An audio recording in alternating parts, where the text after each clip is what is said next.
ಇನ್ನೇನು ಈಗ ಇಲ್ಲಿ ಏನಾಗಿದೆ 1931 ಪ್ರಕಾರ ಸರ್ವೆ ಮಾಡಿಬಿಟ್ಟು ಅದು ಸ್ಕೆಚ್ ರೆಡಿ ಮಾಡಿದ್ದಾರೆ. ಅದು ಸ್ಕೆಚ್ ರೆಡಿ ಮಾಡಿ ಸೈನ್ ಹಾಕಿ ಫಾರೆಸ್ಟ್ ಅವ್ರು ಕೊಡೋ ಮಟ್ಟಕ್ಕಿದ್ದಾರೆ. ಇಲ್ಲ ಕೊಟ್ಟಿಲ್ಲ. ನಮ್ಮ ಹತ್ರ ಇದೆ ಮೇಡಮ್ ದಾಖಲೆ. ದಾಖಲೆ ಇದೆ ಸರಿ, ನಮ್ಮವರಿಗೂ ಸೈನ್ ಹಾಕಿಲ್ಲ. ನಾನು ಅದಕ್ಕೆ ಹೇಳಿದ್ದೀನಿ ಪರಿಶೀಲಿಸಿ ಅಂತ. ಅದಕ್ಕೆ ನಮಗೆ ಅವ್ರ ಹತ್ರ ಏನಿದೆ ದಾಖಲೆ ತಗೊಳ್ಳಿ. 1931 ಏನು ದಾಖಲೆ ಇದೆ ತಗೊಳ್ಳಿ. ನಮ್ಮ ಹತ್ರ ಫಾರೆಸ್ಟ್ ಸೆಟಲ್ಮೆಂಟ್ ಕಾಪಿ ಇದೆ. ನಾವು ಇದ್ರ ಪ್ರಕಾರ ನೀವು ಸರ್ವೆ ಮಾಡ್ಕೊಟ್ಬಿಟ್ರೆ ನಾವು ಅರಣ್ಯದೊಳಗಡೆ ಯಾವ ರೈತರು ಇಲ್ಲ. ಇನ್ನೂ ಒಂದು 3 ಎಕರೆ ಅವರೇ ಗೋಮಾಳ ಜಮೀನು ಒತ್ತುವರಿ ಮಾಡ್ಕೊಂಡಿದ್ದಾರೆ. ಅದು ತೆರವು ಮಾಡಿ. ಇಲ್ಲಿ ಏನಾಗಿದೆ ಅಂದರೆ ರೈತರಿಗೆ ಮತ್ತು ಅರಣ್ಯ ಇಲಾಖೆಯವರಿಗೆ ಸಂಘರ್ಷ ಇದೆ. ಇಲ್ಲಿ ಅವ್ರೇನು ಮಾಡಿದ್ದಾರೆ ಅಂದರೆ 1931 ನೋಟಿಫಿಕೇಷನ್ ಪ್ರಕಾರ ನಮಗೆ ಸರ್ವೆ ಮಾಡಿಕೊಡಿ ಅಂತ ಕೊಟ್ಟಿದ್ದಾರೆ.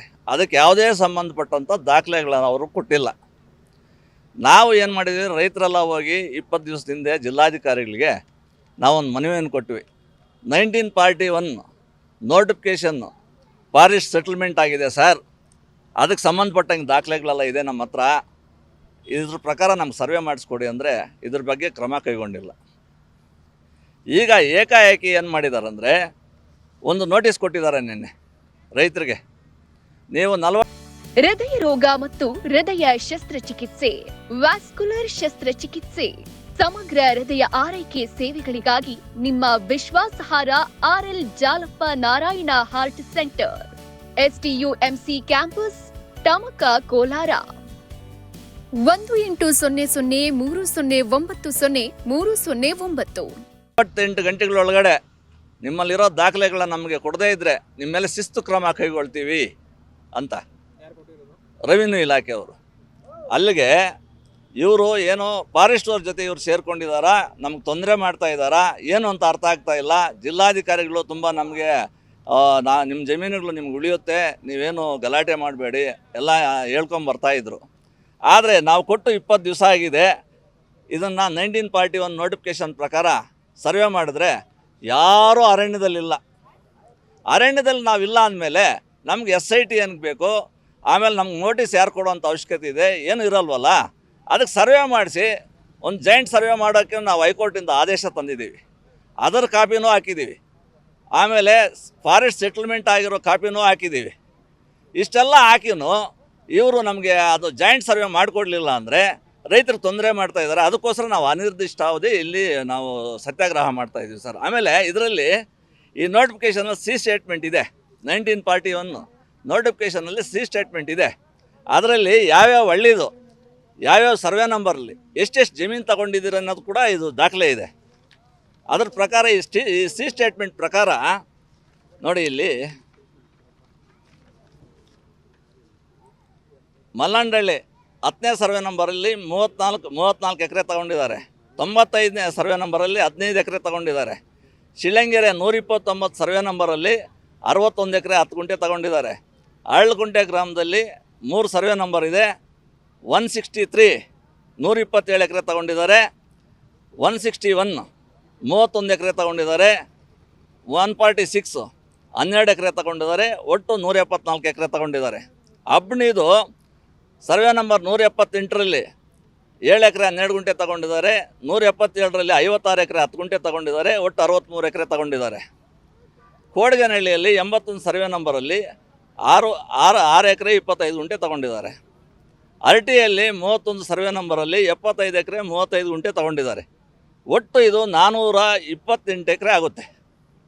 ಇದರಲ್ಲಿ ನೋಟಿಫಿಕೇಷನ್ನಲ್ಲಿ 409 ಎಕರೆ 35 ಗುಂಟೆ 409 ಎಕರೆ 35 ಗುಂಟೆ ನೋಟಿಫಿಕೇಷನ್ ಆಗಿ ಇದನ್ನು ಅರಳಕುಂಟೆ ಸ್ಟೇಟ್ ಫಾರೆಸ್ಟ್ ಅಂತ ಮಾಡಿದ್ದಾರೆ. ಇವರು ಸುಮ್ಮನೆ ಏನು ಮಾಡ್ತಾ ಇದ್ದಾರೆ ಅಂದರೆ ಇವ್ರು ಕನ್ಫ್ಯೂಸ್ ಮಾಡೋಕ್ಕೆ ಮೈನರ್ ಫಾರೆಸ್ಟ್ ಒಂದಿದೆ, ಅದು ಇನ್ನೂ ಜಾಸ್ತಿ ಇದೆ, ನಮಗೆ ಜಮೀನು ಜಾಸ್ತಿ ಬರಬೇಕು ಅಂತ ಕನ್ಫ್ಯೂಸ್ ಮಾಡ್ತಾ ಇದ್ದಾರೆ. ಒಂದು ಸಾರಿ ಫಾರೆಸ್ಟ್ ಸೆಟಲ್ಮೆಂಟ್ ಆದಮೇಲೆ ಇದು ಸ್ಟೇಟ್ ಫಾರೆಸ್ಟ್ ಆದಮೇಲೆ ಅದ್ರ ಪಕ್ಕದಲ್ಲಿ ಮೈನರ್ ಫಾರೆಸ್ಟು ಬರೋಲ್ಲ, ಡ್ರೀಮ್ಡ್ ಫಾರೆಸ್ಟು ಬರೋಲ್ಲ. ಒಂದು ಇದು ರಿಸರ್ವ್ ಫಾರೆಸ್ಟ್ ಇದ್ದ ಪಕ್ಕದಲ್ಲಿ ಅದ್ರ ಪಕ್ಕನೇ ಸ್ಟೇಟ್ ಫಾರೆಸ್ಟು ಇರೋಲ್ಲ, ಮೈನರ್ ಫಾರೆಸ್ಟು ಇರೋಲ್ಲ, ಡ್ರೀಮ್ಡ್ ಫಾರೆಸ್ಟು ಇರೋಲ್ಲ. ಇಷ್ಟೆಲ್ಲ ಇದ್ರೂ ಇವರು ಇದ್ರ ಪ್ರಕಾರ ಏನು ಫಾರೆಸ್ಟ್ ಸೆಟಲ್ಮೆಂಟ್ ಆಗಿದೆ 1941 ಮಹಾರಾಜರ ಕಾಲದಲ್ಲಿ. ಇದು ನೋಡಿ, ಅವ್ರ ಅಪ್ಪಾಜಿ ಗೌಡ ಅಂತ ಆ ಆಫೀಸರು, ಇದ್ರ ಪ್ರಕಾರ ಕೊಟ್ಟಿದ್ದೀವಿ ನಾವು. ಎಲ್ಲೋ ದಾಖಲೆ ಸಂಪಾದನೆ ಮಾಡಿದ್ವಿ. ಈ ದಾಖಲೆಯನ್ನು ಕೊಟ್ಟು ನಾವು ನ್ಯಾಯ ಕೇಳ್ತಾ ಇದ್ದರೆ ಜಿಲ್ಲಾಧಿಕಾರಿಗಳು, DDLR ಸಾಹೇಬರು, ಸರ್ವೆ ಇಲಾಖೆಯವರು ನಮಗೆ ನ್ಯಾಯ ಒದಗಿಸ್ಕೊಡ್ತಾ ಇಲ್ಲ. ಆದ್ದರಿಂದ ನಾವು ಅನಿರ್ದಿಷ್ಟಾವಧಿ ಸತ್ಯಾಗ್ರಹ ಮಾಡ್ತಾಯಿದ್ದೀವಿ ಸರ್. ಇಲ್ಲಿ SITಗೂ ನಮ್ಗೆ ಸಂಬಂಧನೇ ಇಲ್ವಲ್ಲ ಸರ್. ಇದ್ರ ಪ್ರಕಾರ ಸರ್ವೆ ಮಾಡಿಕೊಟ್ಬಿಟ್ರೆ ನಾವು ಯಾರು ಅರಣ್ಯದೊಳಗಡೆ ಯಾರೂ ಇಲ್ಲ. ಅವರೇ ಗೋಮಾಳ ಇನ್ನೂ 100 ಎಕರೆ ಒತ್ತುವರಿ ಮಾಡ್ಕೊಂಡಿದ್ದಾರೆ. ನಮಗೆ ನೋಟಿಸ್ ಕೊಡೋಂಥ ಅವಶ್ಯಕತೆ ಇಲ್ಲ. ಅರಣ್ಯ ಇಲಾಖೆಯವ್ರಿಗೆ ನೋಟಿಸ್ ಕೊಡಬೇಕು. ಅರಣ್ಯ ಇಲಾಖೆಯವ್ರಿಗೆ ನೋಟಿಸ್ ಕೊಟ್ಟು ನೀವು ಒತ್ತುವರಿ ಮಾಡ್ಕೊಂಡಿರೋ ಜಾಗನ ಬಿಟ್ಕೊಡಿ, ದನಕರುಗಳು ಮೇಯೋಕ್ಕೆ ಜಾಗ ಬೇಕು ಅಂತ ಮಾನ್ಯ ಜಿಲ್ಲಾಧಿಕಾರಿಗಳು ಹೇಳಬೇಕು. ನಮ್ಗೆ ಯಾರಿಗೂ ನೋಟಿಸ್ ಕೊಡುವಂಥ ಅವಶ್ಯಕತೆ ಇಲ್ಲ. SITನೂ ನಮ್ಗೆ ಅವಶ್ಯಕತೆ ಇಲ್ಲ. ಗೋಮಾಳ 600 ಚಿಲ್ಲರೆ ಇದೆ ಸರ್. ಅದರಲ್ಲಿ ನಾನು 900 ಎಕರೆ ಇದೆ. ಅದರಲ್ಲಿ 400 ಚಿಲ್ಲರೆ ಅರಣ್ಯಕ್ಕೆ ಕೊಟ್ಟಿದ್ದಾರೆ, ಫಾರೆಸ್ಟ್ಗೆ. ಇನ್ನೊಂದು 200 ಚಿಲ್ಲರೆ ರೈತರಿಗೆ ಕೊಟ್ಟಿದ್ದಾರೆ. ಇನ್ನೊಂದು 200 ಚಿಲ್ಲರೆ ದನ ಮೇಯ್ಕೊಳ್ಳೋಕೆ ಒಂದು 100 ಚಿಲ್ಲರೆ ಅಷ್ಟು ಎಕರೆ ಬಿಟ್ಟಿದ್ದಾರೆ. ಅದನ್ನೆಲ್ಲ ಫಾರೆಸ್ಟ್ನವರು ಅಕ್ವೈರ್ ಮಾಡ್ಕೊಂಡಿದ್ದಾರೆ. ಅವರು ನೋಟಿಸ್ ಕೊಡಬೇಕೇ ವಿನಃ ರೈತರಿಗೆ ಯಾರಿಗೂ ನೋಟಿಸ್ ಕೊಡೋ ಅಷ್ಟಿಲ್ಲ, ಇನ್ನೊಂದಿಲ್ಲ ಮತ್ತೊಂದಿಲ್ಲ. ಇದು SIT ತನಿಖೆನೂ ಅವಶ್ಯಕತೆ ಇಲ್ಲ ಇದಕ್ಕೆ. ಸರಿ ಸ್ವಾಮಿ, ಆಯಿತು. ಈಗ ಮಾರನೇ ದಿವಸ ಇದು ಮುಳಬಾಗಿಲು ತಾಲೂಕು ಕುನಿಬಂಡೆಯಲ್ಲಿ ಏನು ಮಾಡಿದ್ದಾರೆ ಗೊತ್ತಾ?